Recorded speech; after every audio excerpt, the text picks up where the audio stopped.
प्रिय आत्मन, सहज योग में आज सुंदरदास के दो सवैये ले रहे हैं।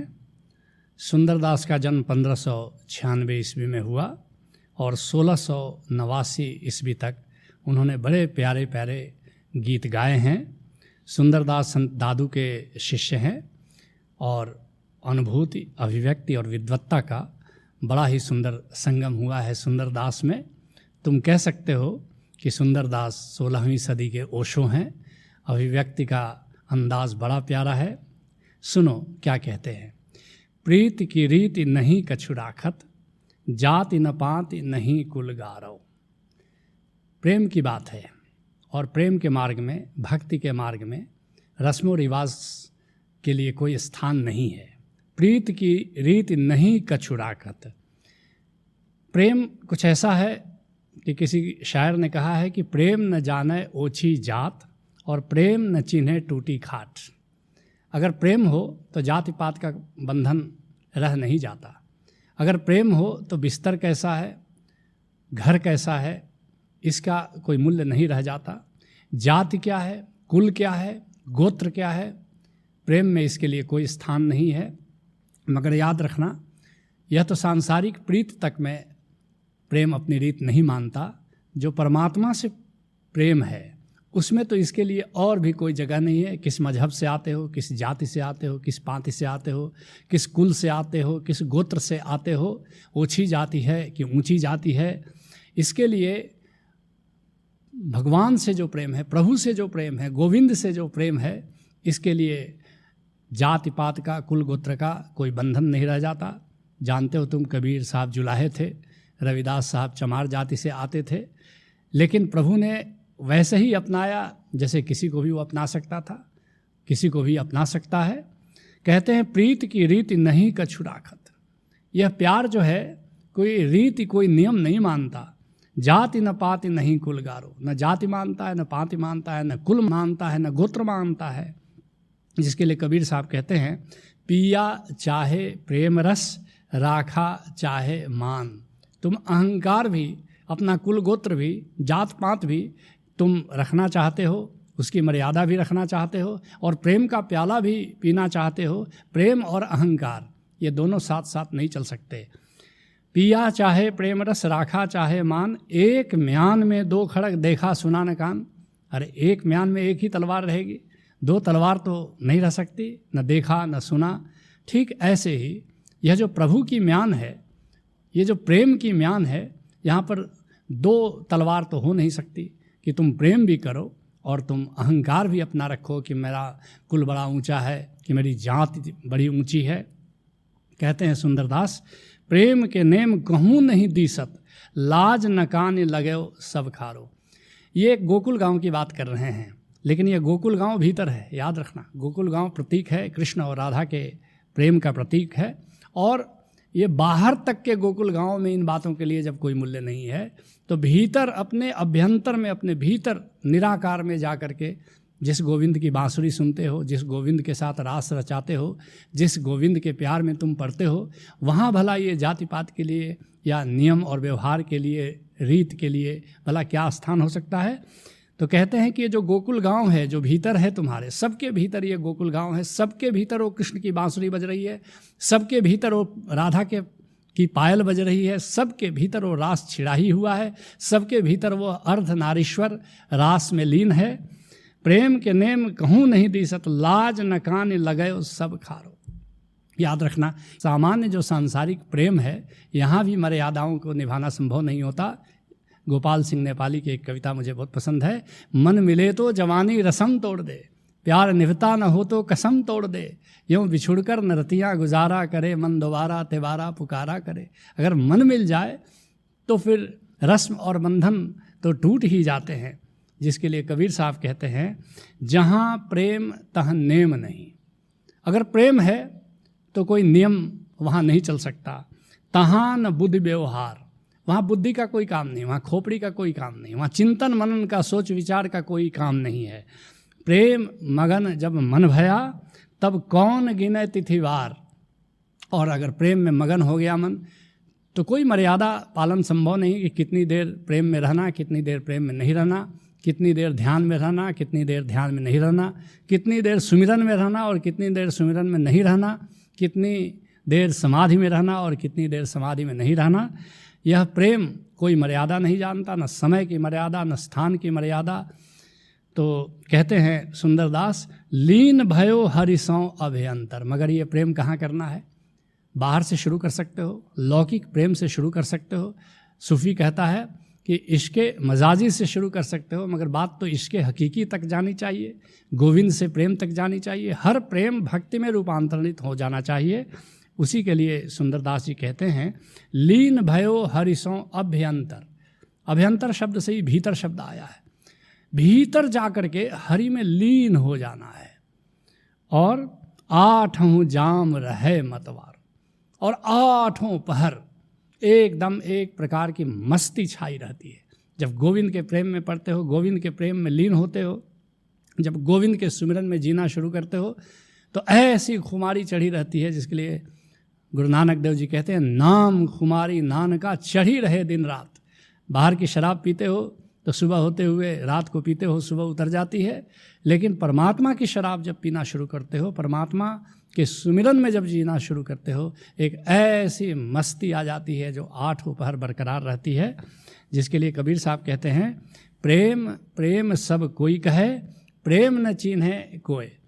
प्रेम की बात बहुत है, आई लव यू 3 बड़े सस्ते शब्द हैं, याद रखना, मगर शब्द हैं केवल। लेकिन प्रेम को जानना, प्रेम को पहचानना बड़ा कठिन है।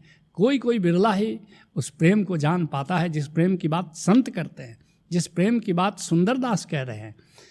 कबीर साहब कहते हैं कि प्रेम प्रेम सब कोई कहे, प्रेम न चीन्हे कोय, 8 पहर भी ना रहे, प्रेम कहावै सोय। प्रेम उसी को कह सकते हो कि 8 पहर 24 घंटे भीगे रहो उसकी याद में, अपने प्रेमी की याद में, अपने प्रियतम की याद में। उसी को तुम कह सकते हो कि प्रेम हुआ। वह प्रेम तो प्रेम नहीं हुआ कि बस मिले और प्रेम हुआ और फिर बिछुड़ गए, तुमने अपने प्रेम पात्र को भुला दिया। सुंदरदास कहते हैं, सुंदर को न जान सके यह गोकुल गांव के पैंडो ही न्यारो। सुंदरदास कहते हैं कि शायद ही कोई जान पाएगा ये जो गोकुल गांव है, ये जो तुम्हारे भीतर ही है, जहाँ राधा कृष्ण का रास चल रहा है, इसकी रीत को, इसके नियम को, इसके कायदे कानून को, इसके विधि विधान को कोई बिरला संत जानता है। बाहर के गोकुल गांव के बारे में तो थोड़ी बहुत जानकारी सबको रहती है, लेकिन भीतर का जो गोकुल गांव है, जहाँ पर अर्ध नारीश्वर का मिलन होता है, जहाँ राधा और कृष्ण का मिलन होता है, जहाँ एक महारास चल रहा है, उसकी बात तो कोई बिरला संत ही जानता है। इसको एक नए अंदाज में सुनो। एक ज्ञानी में और मूर्ख में क्या भेद है बतलाता तुमको। किसको कहोगे ज्ञानी, किसको कहोगे मूर्ख? दोनों में भेद क्या है? एक प्यार सभी को करता है, एक प्यार न कर पाता खुद को। एक सबको, ज्ञानी कौन है? जो सबको प्यार करता है। और मूर्ख कौन है? जो खुद को भी प्यार नहीं करता, वो दूसरों को प्यार क्या करेगा? आदमी प्यार बिन है पत्थर, है प्यार तो जीवन अमृतसर, अथ करुणा शरणम गच्छामि, भज ओशो शरणम गच्छामि। याद रखना, अगर तुम्हारे दिल में प्यार है स्वयं के प्रति, और स्वयं को प्रेम करना ध्यान है, दूसरे पर ध्यान देना प्रेम है। ध्यान और प्रेम में ज़्यादा फर्क नहीं है। ओशो के इन शब्दों को फिर से दोहराता हूँ, सुनो। स्वयं को प्रेम करना ध्यान है और दूसरे पर ध्यान देना प्रेम है। लेकिन एक ज्ञानी व्यक्ति स्वयं को भी प्रेम करता है, औरों को भी प्रेम करता है। और एक मूर्ख व्यक्ति न खुद को प्रेम करता है, न औरों को प्रेम करता है। सुंदरदास कहते हैं, द्वंद्व बिना विचरे वसुधा पर। कैसा ज्ञानी व्यक्ति होता है, कैसा प्रेमी व्यक्ति होता है, संत कैसा होता है? सारी धरती पर अद्वैत भाव में विचरण करता है, द्वैत में नहीं जीता। क्या अच्छा है, क्या बुरा है, ये एक ज्ञानी व्यक्ति की पहचान नहीं है। क्या सफलता असफलता, मान अपमान, स्तुति निंदा, जीत हार, सफलता असफलता, इस द्वैत में एक संत नहीं जीता। जो द्वैत में जीता है वो मन के तल पर जीता है, याद रखना। और संत किस दशा में जीता है? उन्मनी दशा में जीता है, मन के पार, और वहाँ कोई द्वैत नहीं है। उसी की ओर इशारा करते हुए कहते हैं, द्वंद्व बिना विचरे वसुधा पर। जिसके लिए कबीर साहब कहते हैं, कहना था सो कह दिया, अब कछु कहा न जाए, एक रहा दू जा गया, दरिया लहर समाए। जैसे जब तक याद रखना, लहर है और दरिया है, द्वैत है। लेकिन जब कोई भी हवाएं नहीं चल रही हो तो तुम देखोगे लहर शांत हो जाती है। समंदर की लहरों को देखोगे, जब हवाएं तेज चलती हैं तो लहर उठती है, जब हवाएं थम जाती है तो शांत हो जाता है। केरल में कारमंडल तट है, वहाँ जाओ, इतना शांत समुद्र तट पाओगे। ठीक ऐसे ही जो ज्ञानी व्यक्ति होता है वह चित्त की दशा उसकी शांत हो जाती है, वहाँ कोई लहर नहीं उठती, कोई कंप नहीं उठता, वो अकंप दशा में जीता है, वह अद्वैत भाव में जीता है। कहते हैं सुंदरदास, जा घट आत्म ज्ञान अपारो, द्वंद्व बिना विचरे वसुधा परि, जा घट आत्म ज्ञान अपारो। जो आत्मज्ञानी है, जो भीतर अपने अभ्यंतर को जान लेता है, जो भीतर के कृष्ण और राधा को जान लेता है, वह कभी भी द्वैत में नहीं जीता। जिसके लिए कबीर साहब कहते हैं, सुरत समानी निरति में, अजपा माही जाप, लेख समाना अलेख में, आपा माही आप। यह जो सुरति है, जो भीतर सुनने की शक्ति है तुम्हारी, यह जो निरति है, जो भीतर देखने की शक्ति है तुम्हारी, और अजपा माही जाप, ये बाहर क्या जाप करते हो, एक तो अजपा जाप चल ही रहा है, ओंकार का कीर्तन तो चल ही रहा है, उस पर ध्यान देना अजपा है। और लेख समाना अलेख में, आपा माही आप, वह जो अलेख है, वह जो गोविंद है, बस वहाँ चेतना समा जाती है। आपा माही आप, स्वयं में ही तुम्हारा प्रवेश हो जाता है। कहते हैं सुंदरदास, काम न क्रोध न लोभ न मोह न राग दोष न मारो न थारो। आत्मज्ञानी की दशा कैसी होती है? न काम होता है, न क्रोध होता है, न लोभ होता है, न मोह होता है, न राग होता है, न द्वेष होता है, न मेरा और तेरा का कोई बंधन होता है। ये सारे जो विकार हैं वो विदा हो जाते हैं।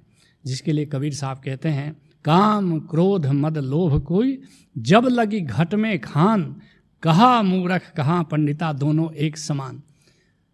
जब काम क्रोध लोभ मोह है तो तुम कितना भी शास्त्र जान लो, इससे क्या फर्क पड़ता है? तुम्हारे जीवन में रूपांतरण तो हुआ नहीं। जब रूपांतरण तब माना जाएगा जब ये विकारों से, इन विकारों से तुम मुक्त हो जाते हो। कहते हैं सुंदरदास, योग न भोग न त्याग न संग्रह, देह दशा न ढक्यो न उघारो। याद रखना, वह योग और भोग के परे हो जाता है। जिसके लिए शंकराचार्य कहते हैं कि योग रतो वा भोग रतो वा संग रतो वा संग विहीना, ब्रह्मणि रमते चित्तम व्यसन, नंदति नंदति नंदति एव। असली बात है, ब्रह्म में चित्त रमण करता है कि नहीं। तुम योग करते हो कि भोग करते हो, ये बात महत्वपूर्ण नहीं है।